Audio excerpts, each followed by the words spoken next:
नमस्ते साथीहरू, यस रोक्सिया tips YouTube च्यानलमा तपाईँहरूलाई हार्दिक स्वागत गर्न चाहन्छु। आज पनि म नयाँ भिडियोको साथमा उपस्थित भएको छु। यस भिडियोलाई अन्तिमसम्म हेरेर यस च्यानललाई लाइक, सेयर, सब्सक्राइब र नजिकै बेल आइकन दबाउन नभुल्नुहोला, ताकि नयाँ नयाँ भिडियो अपलोड गर्न साथ सुरुमै तपाईँलाई नोटिफिकेसन प्राप्त हुनेछ।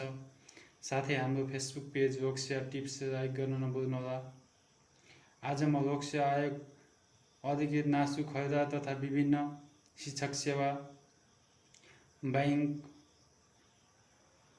सोधिने महत्त्वपूर्ण विषयवस्तु लिएर आएको छु। यस भिडियोलाई अन्तिमसम्म हेरेर साथ दिनुहोला। मैले आज विभिन्न प्रथाको अन्त्य,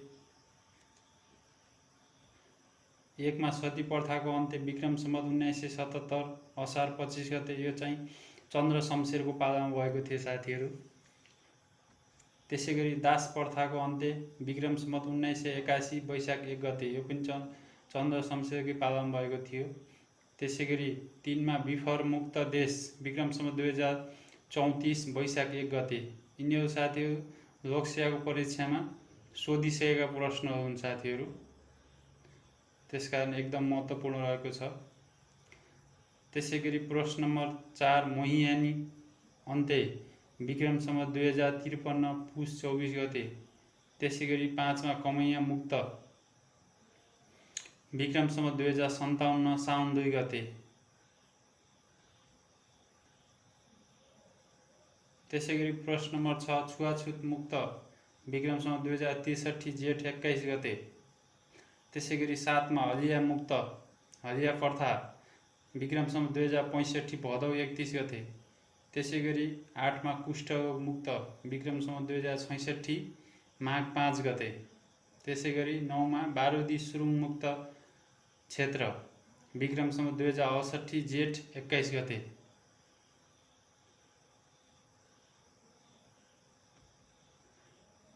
त्यसैगरी प्रश्न नम्बर 10 धूम्रपान निषेध सार्वजनिक स्थानमा विक्रम सम्वत 2068 साउन 22 गते। त्यसैगरी कमजोरी मुक्त विक्रम सम्वत 2070 साउन 3 गते।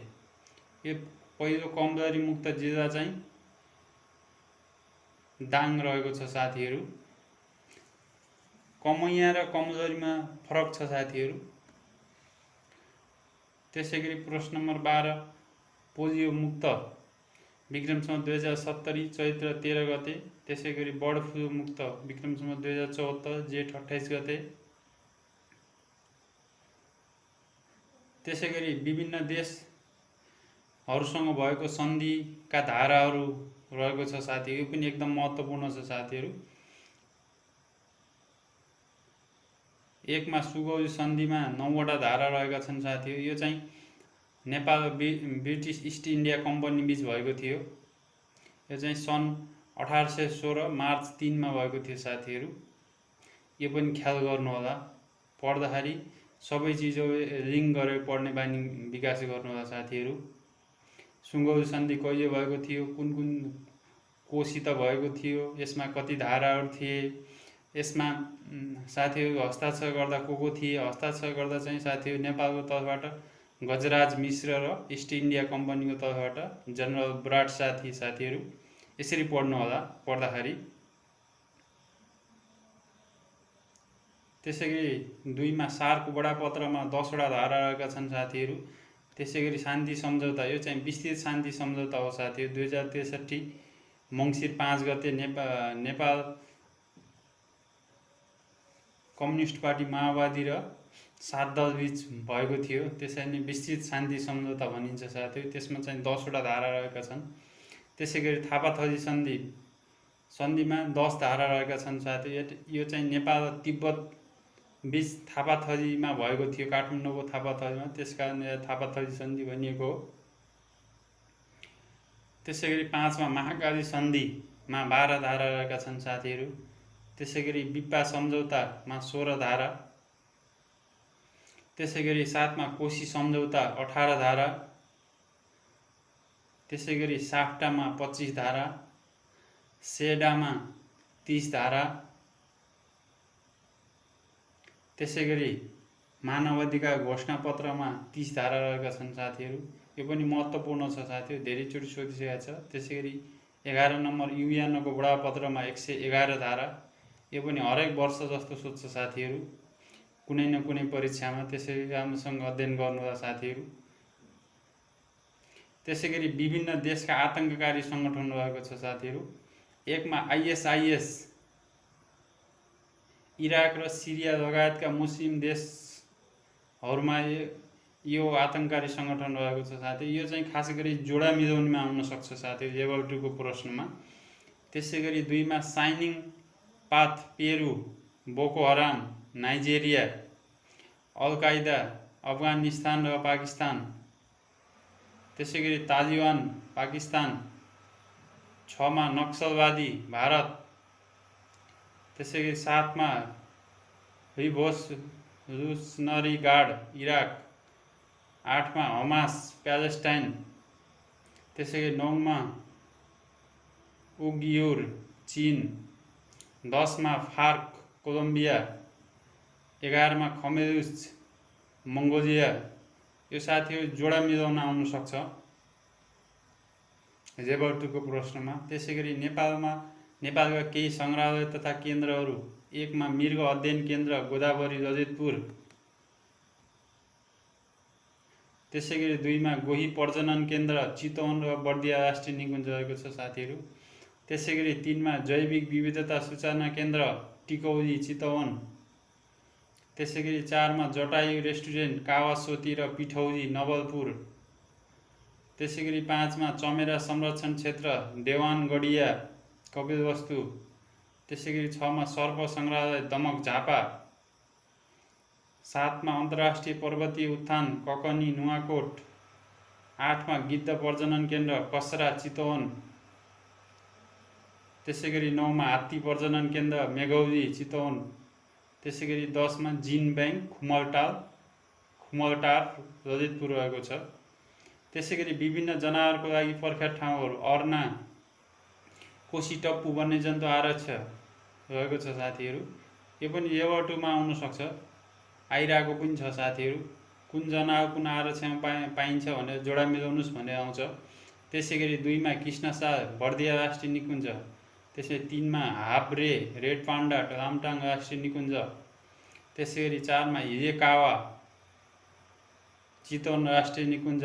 त्यसैगरी 5 मा नीलभेडा, ढोरपाटन शिकार आरक्ष, कञ्चनजङ्घा संरक्षण क्षेत्र। त्यसैगरी 6 मा तिब्बती खरायो, सेफक्सुन्ड राष्ट्रिय निकुञ्ज। त्यसैगरी 7 मा एकसिङे गैंडा, घडियाल, गोही, चितवन राष्ट्रिय निकुञ्ज।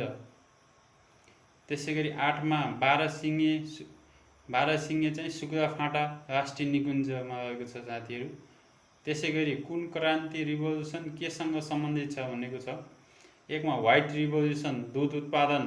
त्यसैगरी 2 मा रेड रिभोल्युसन, मासु र टमाटर उत्पादन। त्यसैगरी 3 मा ब्ल्याक रिभोल्युसन, पेट्रोलियम उत्पादन। त्यसैगरी 4 मा ब्लू रिभोल्युसन, माछा उत्पादन। त्यसैगरी 5 मा ग्रीन रिभोल्युसन, खाद्य उत्पादन। त्यसैगरी 6 मा ग्रे रिभोल्युसन, मल उत्पादन। 7 मा गोल्डन रिभोल्युसन, फलफुल उत्पादन।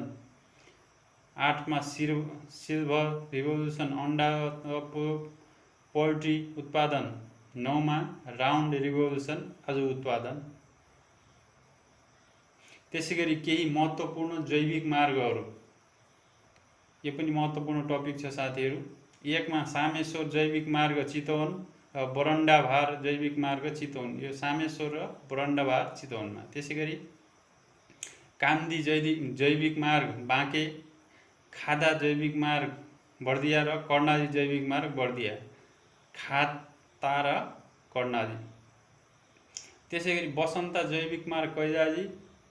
बर्मदेव जैविक मार्ग, कञ्चनपुर र लालझरी जैविक मार्ग, कञ्चनपुर। यो पनि सोध्न सक्छ साथीहरू, कक्षामा सोध्या पनि छ। नेपालको पहिलो रहेको छ साथीहरू। 1 मा पूर्ण साक्षर गाविस, चितवनको फुलबारी रहेको छ। त्यसैगरी 2 मा पूर्ण साक्षर नगरपालिका, तानसेन नगरपालिका, पाल्पा।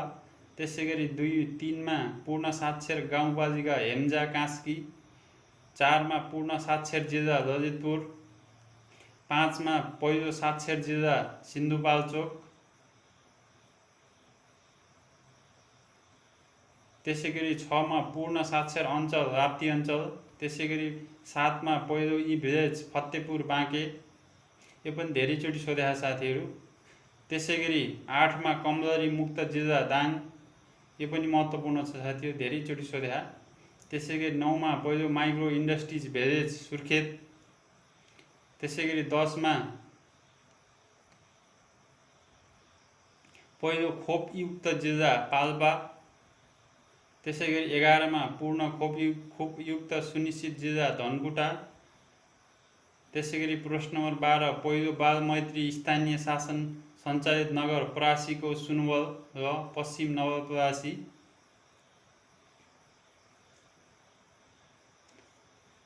त्यसैगरी 13 बायो भिलेज नमुना कार्यक्रम लागू तनहुँ जिल्ला, यो पनि सोधेका साथीहरू। त्यसैगरी 14 दुधमा आत्मनिर्भर पहिलो जिल्ला काभ्रेपलाञ्चोक, प्रश्न नम्बर 15 पहिलो धुवामुक्त गाउँ नुवाकोट चतुराजे,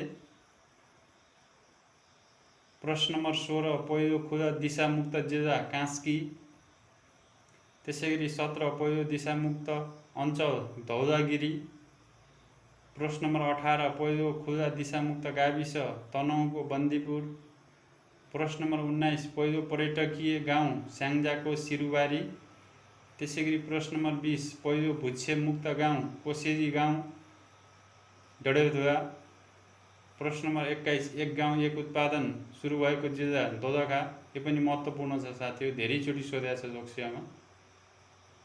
त्यसैगरी प्रश्न नम्बर 22 पहिलो फिल्म सिटी डाङडुङ्गे डाँडा दोलखा,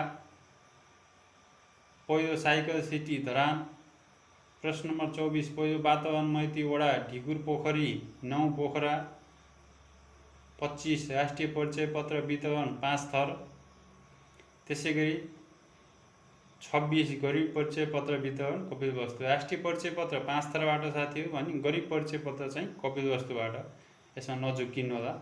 27 कृषक परिचय पत्र वितरण बागलुङ जिल्लाबाट, त्यसैगरी पहिलो निःशुल्क वाइफाई जिल्ला म्याग्दी, त्यसैगरी 29 स्वास्थ्य बिमा कार्यक्रम चाहिँ कैलाली जिल्लाबाट, त्यसैगरी प्रश्न नम्बर 30 पहिलो मेडिकल सिटी भरतपुर चितवन, त्यसैगरी प्रश्न नम्बर 31 पहिलो छाउपडी प्रथा मुक्त गाविस अछाम जिल्लाको तत्कालीन भागेश्वर गाविस, प्रश्न नम्बर 32 पहिलो मेडिकल सिटी माडी,